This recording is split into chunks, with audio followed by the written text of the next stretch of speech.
Aquí temprano esta mañana y vamos a inclinar nuestros rostros, vamos a orar a Dios. Amén. Señor, te damos gracias por esta mañana que tú nos concedes estar aquí reunidos con ese fin y ese propósito de aprender de ti, conocerte a ti. Te pedimos la obra de tu Espíritu Santo para que podamos ser receptores diligentemente, recibir tu palabra, aplicarla a nuestras vidas, crecer en la gracia y en el conocimiento que tú nos concedes a través de tu revelación. Gracias, Señor, porque tú eres bueno y misericordioso y nos preparas para que juntos podamos adorarte en espíritu y en verdad. Gracias, Señor, por lo bueno que tú eres, en el nombre de Jesús. Amén. Bueno, buenos días a todos. Acompáñenme a Hechos capítulo 2. Estamos estudiando nuestras confesiones sobre nuestra responsabilidad bajo Dios, y estamos estudiando ahorita el tema de la iglesia. Hemos abordado anteriormente nuestras responsabilidades como individuos, posteriormente vimos nuestra responsabilidad como familia y ahora estamos viendo nuestra responsabilidad en la estructura de la iglesia del Señor, cómo debemos de entender lo que es la iglesia, nuestra responsabilidad y qué debemos de hacer y esperar en cuanto a la iglesia del Señor. Acompáñenme al libro de Hechos, capítulo 2. Podemos comenzar del verso 43, donde en el contexto del primer sermón del apóstol Pedro en el libro de Hechos, encontramos el siguiente resultado después de ese sermón que él dio en el día de Pentecostés. El verso 43 dice: y sobrevino temor a toda persona. Es decir, el discurso de Pedro, hablar la verdad, el evangelio, la justicia de Dios, trae conciencia no solamente a individuos, creyentes, pero a toda persona que está al entorno. Comienzan a escuchar lo que Dios está queriendo enseñar y decir. Dice: y sobrevino temor a toda persona, y muchas maravillas y señales eran hechas por los apóstoles. Los apóstoles habían sido dotados a través de dones para confirmar el mensaje que estaban hablando. Estas confirmaciones, estos dones ejercitados en ellos, tenían el fin de exaltar a Jesucristo, pero también de mencionar cómo el Antiguo Testamento estaba confirmando la llegada, venida, resurrección, señorío de Jesucristo. Los milagros tenían el fin de confirmar el mensaje predicado por los apóstoles. Los apóstoles habían sido enviados. Dios les equipó no solamente con un mensaje, sino con la autoridad de hacer milagros para confirmar este mensaje. Verso 44. Todos los que habían creído estaban juntos. Todos los que habían creído estaban juntos. Es decir, que todo aquel que entiende el mensaje, teme al Señor, recibe el mensaje apostólico del Evangelio de Jesucristo, tiene la necesidad de unirse en unión con fe con aquellos que profesan también la misma fe. Es una necesidad espiritual que Dios ha impartido en aquellos que creen en el Evangelio. Tenemos la necesidad de congregarnos, de reunirnos, de ser instruidos en el mensaje apostólico, que es el Evangelio, que produce no solamente una confianza, pero también un temor en servir a Dios. Hay un deseo de servir a Dios. Luego dice el verso: y tenían en común todas las cosas, y temas que estaremos viendo más a fondo cada vez que avancemos cada domingo en cuanto al tema de la iglesia. Tenían las cosas en común y vendían sus propiedades y sus bienes y lo repartían a todos según la necesidad de cada uno. Ese texto lo vamos a exponer con más claridad cada vez que avancemos en esta serie, porque el tema de hoy, el tema de esta serie, es nuestra responsabilidad ante Dios para preservar no solamente la vida, la libertad cristiana, pero también la propiedad privada que Dios nos da como recurso para poder nosotros ser buenos mayordomos. Aquí vemos que ellos tenían en común todas las cosas. Y el segundo aspecto en el 45: y vendían sus propiedades y sus bienes y lo repartían a todos según la necesidad de cada uno. Es necesario entender eso cuando avancemos más. ¿Qué quiere decir eso? Es un tipo de comunismo o socialismo en el cual todos de una manera buscaban un sistema en el cual se despojaban sus propiedades para repartirlas, o era más bien un aspecto de virtud en el cual voluntariamente decidían vender sus propiedades y asistir las necesidades del prójimo. Temitas que tenemos que abordar cuando abordemos más adelante, porque lamentablemente muchos apelan a esto como un tipo de socialismo comunismo en el cual el gobierno o el Estado quite para dárselo a otro, quite tus recursos y tus esfuerzos para dárselos a otro. ¿Enseñará eso la Escritura? Obviamente no, pero estaremos viendo más adelante en cuanto a eso. Pero dice aquí el verso 46: y perseverando unánimes cada día en el templo y partiendo el pan en las casas, comían juntos, nuevamente la palabra juntos, con alegría y sencillez de corazón, alabando a Dios y teniendo favor con todo el pueblo. Y el Señor añadía cada día a la iglesia los que habían de ser salvos. Vemos la soberanía de Dios, vemos a Jesucristo, Señor, como soberano, en el cual nos reunimos por esa causa. Pero lo segundo que vemos, la sencillez de corazón, la alegría, comían juntos, compartían juntos.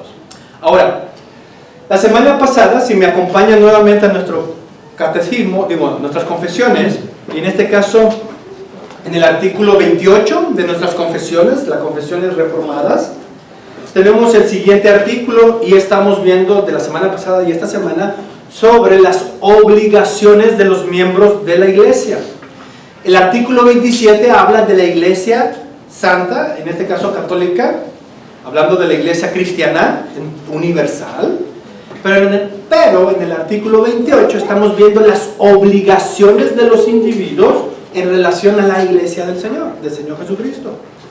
La semana pasada vimos el primer párrafo y vamos a ver el segundo párrafo, pero vamos a leerlo todo nuevamente para entender en qué estamos el día de hoy. Creemos, dice nuestra confesión, toda vez que esta santa congregación, es decir, la comunidad de cristianos, es una reunión de los que son salvos y que fuera de ella no hay salvación, que nadie de cualquier condición o cualidad que sea debe permanecer aislado para valerse por su propia persona, sino que todos están obligados a ella y reunirse con ella, manteniendo la unidad de la iglesia, sometiéndose a su enseñanza y disciplina, inclinándose bajo el yugo de Jesucristo y sirviendo a la edificación de los hermanos, según los dones que Dios les ha otorgado, como miembros entre sí de un mismo cuerpo. Eso lo vimos la semana pasada y mencionamos dos claves ahí: la necesidad de reunirnos bajo una misma fe causa, que es Jesucristo. Segundo, compartir los mismos dones, o los dones que hemos recibido para la edificación del cuerpo de Cristo. Ambas cosas están presentes. Creyentes salvos, reunidos con el fin de tener una misma fe y causa. Y segundo, compartir los dones que han recibido. De esa manera se mantiene la unidad del cuerpo de Cristo. Hoy vamos a abordar el segundo párrafo donde dice: para que esto pudiera observar mejor, es deber de todos los creyentes, según la palabra de Dios. ¿Cuál es el estándar? ¿Cuál es el que nos da la obligación? La Escritura. Según la palabra de Dios. Ahí hay una mosca que nos para. Quiere ese confesionario, como que se para la confesión y se para aquí como que piensa que hay un aterrizaje. Pero no. Según la palabra de Dios, separarse de aquellos que no son de la iglesia. Según la palabra de Dios, los creyentes tienen el deber, la obligación de separarse de aquellos que no son iglesia y unirse a esta congregación. Ahora la pregunta sería después, ¿cuál es esa congregación? Por eso vamos a verlo más adelante. Luego dice, en cualquier lugar donde Dios la haya establecido, aún en el caso que los magistrados y los edictos de los príncipes estuviesen en contra de ello, y que la muerte o algún otro castigo corporal pendiese de eso mismo. Por lo tanto, conclusión, por lo tanto, todos aquellos que se separan de ella o que no se unen a ella, obran contra lo establecido por Dios. Hoy vamos a ver el tema de la iglesia en estos dos aspectos o conceptos sobre lo que la iglesia bien se puede entender como qué es en esencia, qué es en forma. Dos conceptos necesarios para que podamos entender así lo que es la iglesia en sí. Entonces vamos a empezar primeramente por lo que es en esencia. En esencia tiene que ver con su ser, su propiedad, obviamente adherida a la iglesia. La semana pasada hemos dicho que la iglesia es el cuerpo de Cristo, manifiesto aquí en la tierra. Por lo tanto, de toda lengua, tribu, nación, Dios ha traído, ya insertado en Cristo mismo, su cuerpo, que es la iglesia del Señor. Por eso ahí viene el término de ser la iglesia del Señor. Por lo tanto, en su esencia, la iglesia es individuos salvos por la gracia de Dios. Vamos a ver aquí un colorcito. Por la gracia de Dios. Son individuos salvos por la gracia de Dios mediante la fe que es en Jesucristo, en Cristo Jesús. Por lo tanto, la iglesia en sí es la manifestación de individuos salvos por la gracia de Dios mediante la fe, no por un mérito de ellos, sino por la causa de Cristo. Por eso es que se reúnen bajo una misma causa, bajo una misma fe, que son salvos solo por la gracia de Dios mediante la fe que es en Cristo Jesús. ¿Vamos bien? Eso lo vimos las semanas pasadas. El segundo aspecto que podemos decir y añadir es que la iglesia en su esencia es la reunión de creyentes, lo vimos la semana pasada, la reunión, o más bien tienen el fin de reunir, o reunidos, más bien los creyentes tienen el fin de reunirse, por eso están reunidos para ser santificados en la verdad y ser equipados para el servicio a Dios. Amén. Eso lo vemos, por ejemplo, en la oración de Jesucristo en Juan capítulo 17, cuando Él ora por la iglesia del Señor. Se conoce como la oración sacerdotal de Jesucristo al Dios Padre por su iglesia. Y dice, santifícalos en tu verdad, tu palabra es verdad. Ser equipados, Efesios capítulo 4 nos dice que debemos de crecer a la estatura del varón perfecto. Por eso Dios concedió dones, en el contexto habla de los ministerios y dones, para preparar a los santos al servicio de Dios. En esencia, la iglesia es individuos salvos por la gracia de Dios mediante la fe en Cristo Jesús, que se reúnen para ser santificados en la verdad y ser equipados para el servicio a Dios. Esa es la esencia de la iglesia de Jesucristo. La forma, que es la forma exterior que se manifiesta el ser de la iglesia, pues entonces, si están reunidos, se busca una membresía, es decir, nombran, en este caso, quiénes son de la fe, quién dice ser de la fe, quién confiesa ser parte de la iglesia de Cristo.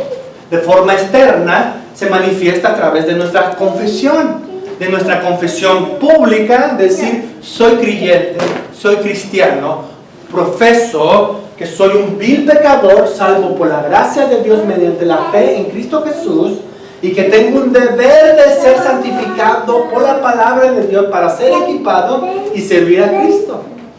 Es una persona consciente que profesa su fe y por lo tanto manifiesta ser miembro de la iglesia del Señor.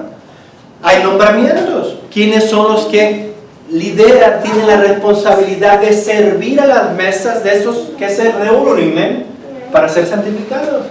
Se separan individuos llamados por Dios que se manifiestan en público, tener los dones y capacidades para ser nombrados, sean pastores, ancianos o diáconos. Son oficios para servir, no para enseñorearse, sino para servir a la iglesia de Cristo. Se manifiestan con actividades de misericordia, de ayuda, de asistencia, como vimos en Hechos capítulo 2. Buscamos la manera de poner nuestros dones en operación. Y para eso nos ocupamos. Hay actos de misericordia, actividades. No hablamos de actividades solamente de pasearnos o convivir nada más, sino actos de misericordia, de verdad, de justicia. Se muestran actividades, obviamente en un lugar de reunión, oficios y ocupaciones que es similar a lo que hemos dicho anteriormente, etcétera, etcétera. Porque la forma es lo que se expresa de lo que es una iglesia. Ahora, ¿cuál es el conflicto que podemos entender o tener el día de hoy? Que se tenga solamente forma sin esencia, ¿correcto? ¿Puede una iglesia tener membresía, asignar membresía a individuos, tener nombramientos de pastores, ministros, arzobispos, sacerdotes, apóstoles, profetas? Pueden tener nombramientos, pueden estar llenos de actividades, pueden tener un mega lugar de reunión, pueden tener oficios y ocupaciones que muestran muchas veces actos de amor y misericordia social, pero en esencia no es la iglesia de Cristo. O en su mayoría no predomina individuos salvo por la gracia de Dios, que tienen la mente de Cristo, que juzgan conforme a la mente de Cristo, que es conforme a la palabra de Dios, y por lo tanto en su mayoría no son gente convertida, sino más bien no convertida, pero tienen la estructura de una iglesia y se presentan y tienen nombre y operan, pero en su mayoría no hay esencia. Entonces vemos la importancia de estos dos conceptos entre esencia y forma, porque si realmente queremos entender nuestra función, debemos de comenzar del ser. Soy miembro de la iglesia de Cristo. ¿Cuántos de ustedes han escuchado que la iglesia no es un edificio, sino eres tú? ¿Han escuchado esa frase? No es un edificio, eres tú, ¿correcto? Pues no es así, sí, no es correcto, es así. No estoy diciendo enfatizando el edificio, sino que tú seas la iglesia en un aspecto total. Obviamente no. Eres parte de la iglesia de Cristo. Soy miembro, no el ser total, porque soy parte, porque soy un individuo que he sido salvo por la gracia de Dios. Pero mi deber es unirme a otros individuos salvos por la gracia de Dios mediante la fe en Cristo Jesús, para que juntos, como leímos en Hechos capítulo 2, juntos, reunidos, seamos santificados en la verdad y siendo equipados. El conocimiento de la verdad y de la justicia y del Evangelio de Jesucristo equipa a los santos para el servicio a Dios. Amén. Los equipa, los forma. Por eso esta serie que estamos tomando es equipar a individuos que entiendan cuál es nuestra responsabilidad bajo Dios, no solamente como individuos, sino en su entorno familiar, en su entorno en la iglesia, en torno a lo cultural, en lo cuanto gobierno. ¿Qué debemos de pensar con tantas cosas que ocurren día a día? Pues tenemos que ser santificados en la verdad de Dios para ser equipados con un buen juicio, un buen análisis y someter un buen gobierno bajo Dios. Eso es servicio. Si somos padres o individuos negligentes, padres negligentes, individuos negligentes o ministros negligentes, pues no estamos siendo ejercitados y no estamos manifestando ser la iglesia del Señor. Podemos tener mucha forma, mucha estructura, pero no la esencia en sí. Y la esencia tiene que pasar por conocimiento de la verdad. Gracia, salvación, Fe implica obviamente conocimiento, perdón, estoy en un punto. Pues la fe implica la revelación de Dios, conocer la voluntad de Dios. Y por lo tanto, vemos la importancia. Entonces, antes de regresar otra vez a la confesión, ¿alguna pregunta sobre esto o un comentario? Porque hay unas cositas que debemos de ver en nuestra confesión. ¿Algún comentario o pregunta sobre lo que es la diferencia entre esencia y forma antes de eso? Entonces, en última instancia, si soy miembro de la iglesia, tenemos que tener una forma también de manifestar que somos iglesia. Vuelvo al punto. Hay iglesias hoy en la actualidad que solamente tienen la forma y que lo que predomina son incrédulos, inconversos, que llevan toda la forma, pero no hay esencia. Nuestro deber es ser la esencia, en ese sentido, ser verdaderamente el cuerpo de Cristo, miembros del cuerpo de Cristo, y posteriormente mostrar seriedad, otra vez tú, mostrar seriedad en cuanto a la forma según la verdad de Dios. En este caso, tener una sana membresía, tener nombramientos apropiados debidos conforme a la instrucción del Señor. Eso lo encontramos en las epístolas del apóstol Pablo. Encontramos las actividades deben de ser con ese aspecto según como el servicio y los dones que Dios nos ha dado. Tenemos que buscar un lugar para facilitar la reunión a los hermanos, ocuparnos en oficios y cosas así, y de esa manera dar una estructura. Pero este no es el fundamento, ¿verdad? El fundamento debe ser la palabra que nos da el ser, la existencia, es decir, soy de la iglesia de Jesucristo. ¿Por qué? Porque si soy un individuo que he sido salvo por la gracia de Dios mediante la fe de Jesucristo, y que cada domingo en el día del Señor voy y me congrego, me reúno con mis hermanos para ser santificados en la verdad y ser equipado para el servicio de Dios. Antes de regresar a la confesión, ¿alguna pregunta o comentario sobre estos dos conceptos? Que es importante que los entendamos y de esa manera ver y distinguir. Entonces, bueno, ¿algún comentario antes de abordar eso? No más que referente a la forma de la iglesia, pues hoy en día a veces se enfocan mucho en actividades extra o fuera de lo que es el culto al Señor, ¿no? Sino que incluyen ciertas actividades para llamar la atención, para atraer. Claro, exactamente. ¿Y a quiénes? ¿A quiénes? La pregunta pues, ¿cuáles serían esos medios que usan para atraer? Pues, usan, como decía creo que Paul Watcher, dice que si usan medios carnales para atraer, pues ¿qué gente van a atraer? Carnales. Entonces, obviamente la forma exterior, que quise escribir, entonces la forma exterior, solamente si el fin es las luces, el ambiente, la música, los proyectores, la facilidad de tener en mis tabletas hasta el sermón y cosas así, pues al final no me estoy enfocando tanto en ser santificados en la verdad y ser equipados en el servicio, sino más bien de reclutar un montón de individuos que juntos ofrecemos ser iglesia, pero que en esencia no lo somos. ¿Vemos? Entonces, muy buen punto.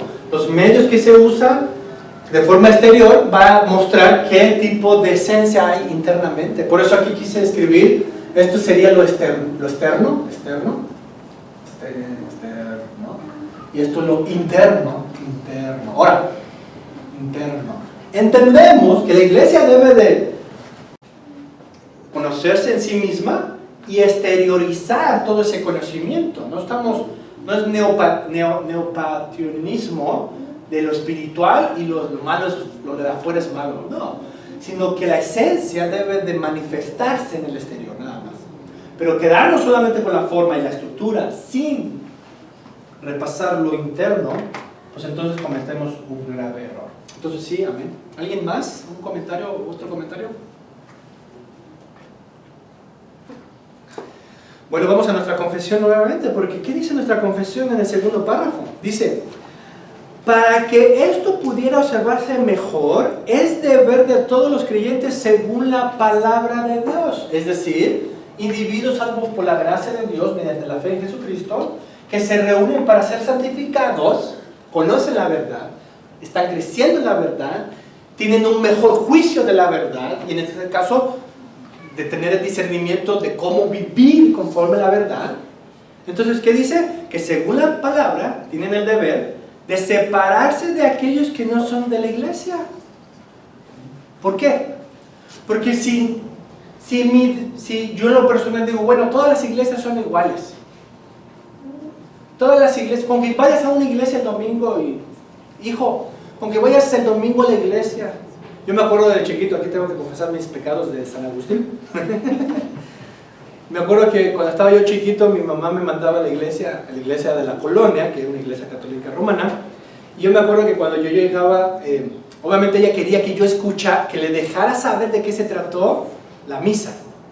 Entonces yo me acuerdo que la manera de yo escaparme y llevar la información, porque lo que hacía era irme con mis amigos a divertirme en el parque y hacer vago en el parque, pero la manera en la cual yo sabía cómo, yo creo que la manera cómo podía yo llevar el mensaje a mi mamá, y de esa manera ella me absolvía de pecado, me decía, has cumplido con el deber cristiano de ir a la misa, era de qué se trató la misa. Entonces en la iglesia yo nomás pasaba por yo llevaba y digo, me lo llevaba al parque y nada más veía el título, pues se trató de esto. Entonces cuando yo llegaba a casa le decía, no, pues se trató de un manifiesto del reino de Cristo. Amén, hijo. Entonces, ¿qué era? Pues obviamente un pío tremendo que buscaba la manera de engañar a sus padres y deshonrar así a mi padre. Obviamente en su contexto estaba yendo a la iglesia católica donde no había en algún sentido una exposición clara del evangelio. Pero el punto aquí nuevamente es que nuestra confesión dice que tenemos el deber, según la palabra de Dios, de separarnos de aquellos que no son de la iglesia. Si el lugar donde yo asisto, que tiene forma de iglesia, pero que en esencia y la mayoría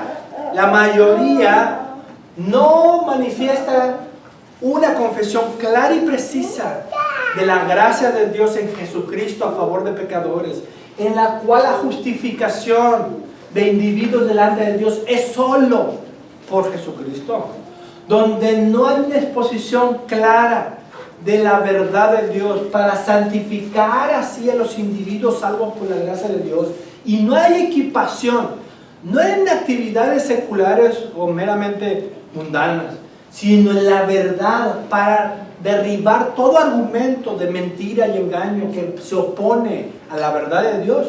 Entonces solamente estoy siendo parte de una estructura meramente falsa. Mi deber como profesante de la verdad de Dios, salvo por la gracia de Dios, es separarnos de aquellos que no son de la iglesia y unirse a esta congregación. Es mi deber buscar donde el evangelio de Jesucristo es predicado fielmente, claramente, consistentemente. Consistentemente no es que leo un verso y Dios nos perdonó en Jesús. Jesús perdona pecados. Y luego empiezo a hablar de otras cosas. Y hablar de chistes, y hablar de cosas, y hablar de un montón de cosas. Pero no consistentemente el evangelio.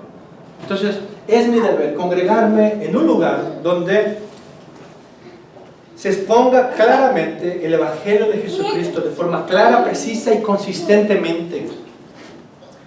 Dice, y unirse a esta congregación en cualquier lugar donde Dios la haya establecido. Es Dios que salva, es Dios que reunifica su iglesia. Ellos se organizan para formar así la membresía, su nombramiento, sus actividades según la Escritura, buscar un lugar para reunirse y así ejercer oficios y operaciones para la gloria de Dios. No solamente como iglesia, sino como individuos equipados en el servicio de su familia, de su hogar, de su vecindario, de su ciudad. Porque eso en última instancia, la iglesia solamente es un medio para equipar a los miembros a cosas mayores. Y las cosas mayores tienen que ver con la causa de Cristo. Por eso dice nuestra confesión, en cualquier lugar donde Dios la haya establecido, aún en el caso que los magistrados y los edictos de los príncipes estuvieran en contra de ello. Aquí muestran lo que Pedro, posteriormente en Hechos, capítulo 4, diría que es preferible obedecer a Dios antes que los hombres. Toda autoridad, toda autoridad, por su naturaleza, si no es Dios, es decir, si es un hombre, por su naturaleza limitada a ser una criatura, está limitada a la justicia de Dios.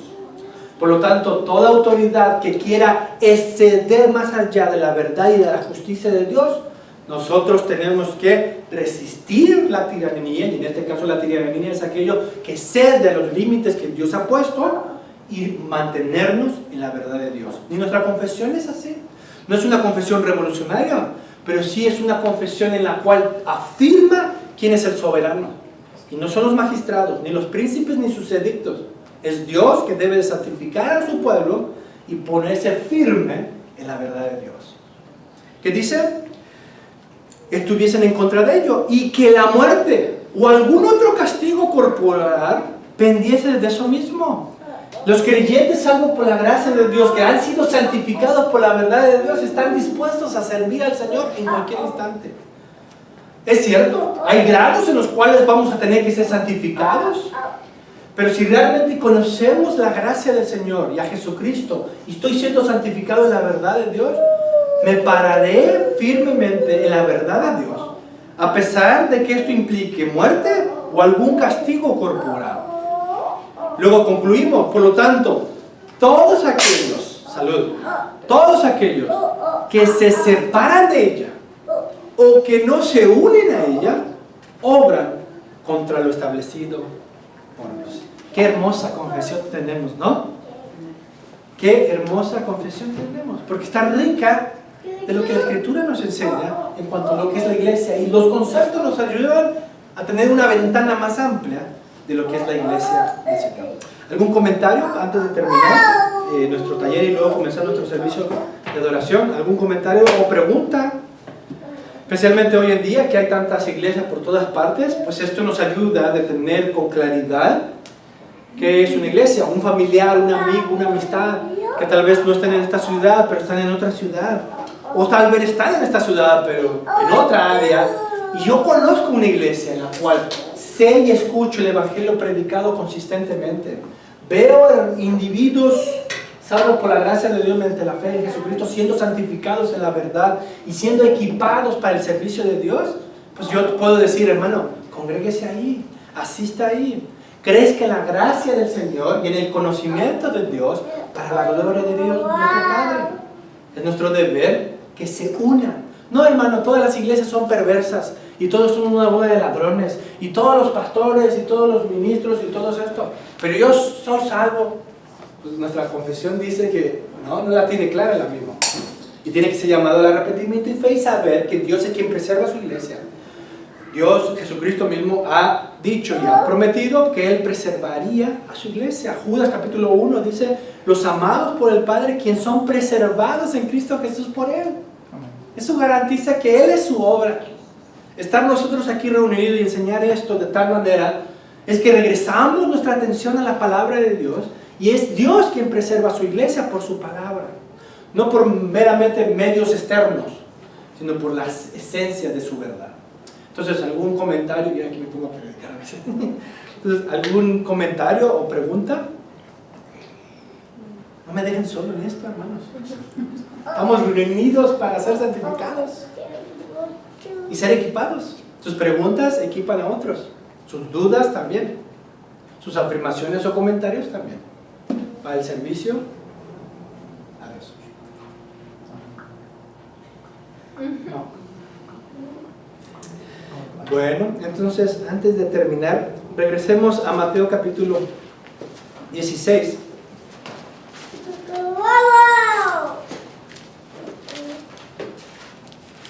Mateo 16. Veamos la confesión del apóstol Pedro para ver cómo Dios en Jesucristo instituyó su iglesia, es decir, reveló y manifestó en qué debe de estar fundada la iglesia de Cristo. Y vemos en Mateo capítulo 16, viniendo Jesús, 16:13, viniendo Jesús a la región de Cesarea de Filipo, preguntó a sus discípulos diciendo, aquí viene las preguntas: ¿quién dice los hombres que es el Hijo del Hombre? Ellos dijeron Unos, Juan el Bautista. Otros, Elías, otros, Jeremías, algunos de los profetas. Pongan atención. Hay iglesias en forma, con estructura, que pueden decir muchas cosas de Jesús. Y muchas de esas cosas pueden sonar que su origen es bíblico, pero no tener una idea clara de quién es Jesucristo, qué es el Evangelio, qué es la verdad de Dios. Porque estos individuos empezaron a decir, bueno, unos dicen que ese es Juan el Bautista, otro Elías, otro Jeremías. Tú eres un personaje bíblico. Tú eres un personaje bíblico. ¿Esa es la salvación? Es como a Nicodemo. Sabemos que vienes de Dios, maestro. ¿Era un maestro solamente o era el Mesías prometido?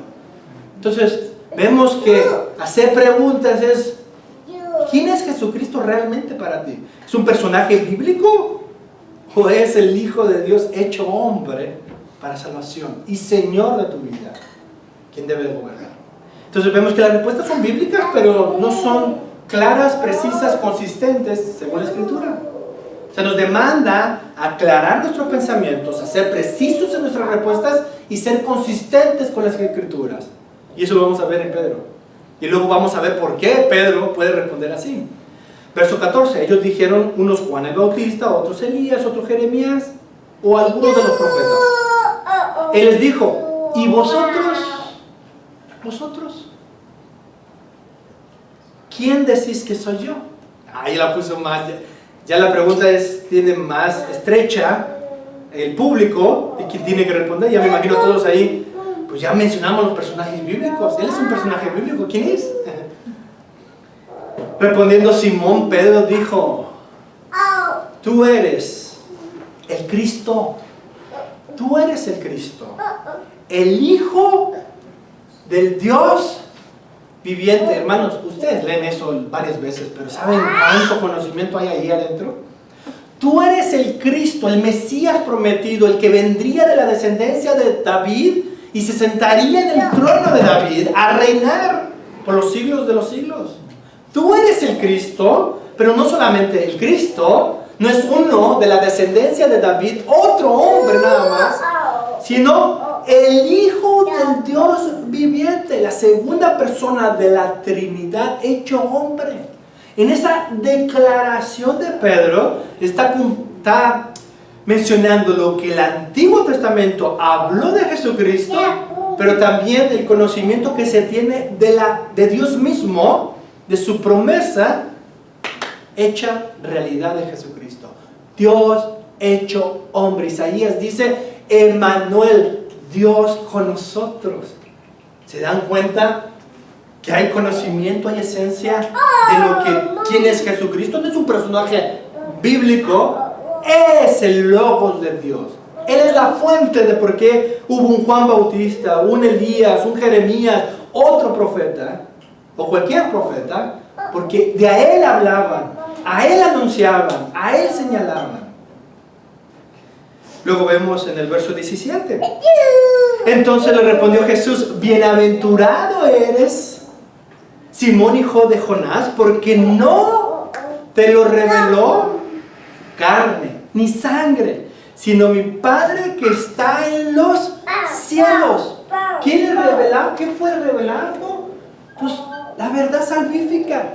Cristo, el Mesías, el Hijo eterno de Dios, hecho hombre para cumplir así las profecías o las promesas de Dios. La fe se fue manifestada en Simón en entender, en ser santificado en la verdad, fue equipado para así servir a Dios.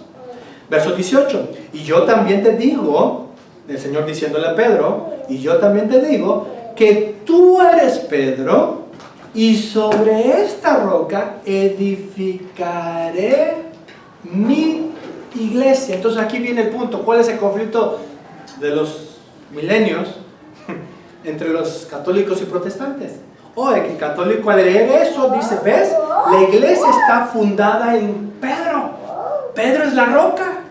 La estructura debe de estar fundada en Pedro. La esencia de la iglesia es Pedro. Esa es la piedra. Entonces la iglesia debe de estar fundada en Pedro. Pero nosotros decimos, no, mijo, No es Pedro. No es Pedro el que después es reprendido porque necesita ser santificado en muchas otras cosas. Es la confesión de Pedro. Es lo que Pedro dijo. Tú eres el Cristo, el Hijo del Dios viviente. Ese es el fundamento de la iglesia de Cristo. Lo que Pedro dijo. Por eso dice el verso 18. Y yo también te digo que tú eres Pedro, y sobre esta roca edificaré mi iglesia. ¿Cuál roca? Jesucristo, la confesión. Tú, lo que has dicho de mí es la roca, la cual Dios edifica su iglesia. Dice, y las puertas del Hades no prevalecerán contra ella. Y a ti te daré las llaves del reino de los cielos, y todo lo que atares en la tierra será atado en los cielos, y todo lo que desatares en la tierra será desatado en los cielos. A ver, explíquese el texto, hermano. Bueno, vamos a Efesios, acompáñenme. Vamos a ver qué llave está hablando y qué roca se está hablando. Ya con esto terminamos este taller, pero me entusiasmé y es bueno predicar en las enseñanzas. Efesios capítulo 2 verso 20 dice: ya los apóstoles, en este caso, que son enviados y van a edificar y santificar a la iglesia del Señor, pues vemos en Efesios capítulo 2 verso 20: edificados sobre el fundamento de los apóstoles y profetas. Entonces la pregunta es, ¿cuál es ese fundamento? Siendo la principal piedra del ángulo Jesucristo mismo. La enseñanza, las llaves con cual se ata o se desata, es la predicación de la palabra de Dios. A través de la predicación hay puertas que se abren para que individuos sean trasladados del reino de las tinieblas al reino de Jesucristo, porque la predicación es el evangelio que alumbra el entendimiento y ¡pum! Individuos pasan de un reino a otro, y de esa manera se lleva a cabo, en este caso, la apertura de la revelación de Dios, de los propósitos de Dios, individuos siendo salvos por la gracia. Pero también la predicación cierra puertas para los incrédulos hostiles, que persinados no, o en este caso rebeldes al no arrepentirse y creer, se expone así su pecado y su condenación. Dice Efesios 2:20, edificado sobre el fundamento de los apóstoles, la predicación de los apóstoles, la enseñanza de los apóstoles, siendo la principal piedra del ángulo Jesucristo mismo. ¿Quién es la roca que sustenta la iglesia de Cristo por todas las edades y generaciones? Jesucristo mismo. Dios en Jesucristo instituye su iglesia y la preserva hasta el fin de los mundos, o de los tiempos. ¿Algún otro comentario, hermanos? Si no, me agarro otros 5 o 10 minutos. Oremos. Señor, te damos gracias por esta clase, este taller sobre la iglesia, y por la edificación que tú nos concedes al estar instruidos y equipados en tu palabra. Gracias porque tú eres bueno y misericordioso para con nosotros, y nos das la herramienta necesaria y correcta para que podamos servirte, adorarte, servir con ese corazón alegre, y junto con los hermanos preservar así el deseo de trabajar para tu obra, por la causa que tú nos has dado y los dones que tú has equipado a tu iglesia. Bendice a mis hermanos y a sus familias, a sus hijos, para que juntos podamos proclamar así el glorioso evangelio de Jesucristo. Gracias, Señor, por todo. En el nombre de Jesús. Amén. 3 minutitos y comenzamos los